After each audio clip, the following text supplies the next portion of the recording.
Hi, this is Wizzy Pro Trade channel. In today's video, I will show you how to see your repost video on Snapchat. Before I get started, don't forget to subscribe and turn on the notification to keep you updated about this channel. So let's go. On my previous video, I've shown you how to repost someone's video on Snapchat. But now what if you want to see your reposted videos on your Snapchat? It's very simple. First of all, of course, we have to open our Snapchat. And from here, you can go to your profile. From your profile, you can just scroll down.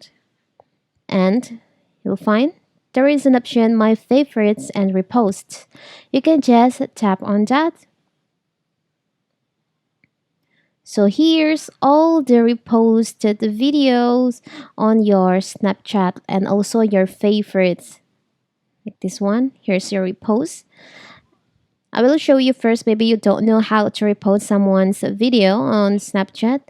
So you can open Spotlight. Now you can see there is an option to repost. You can select on that. So this video will be stored to your reposted video. It's very simple, right? So that is how to see a reposted video on Snapchat. Don't forget to like and subscribe and turn on the notification to keep you updated about this channel. Thank you and see you.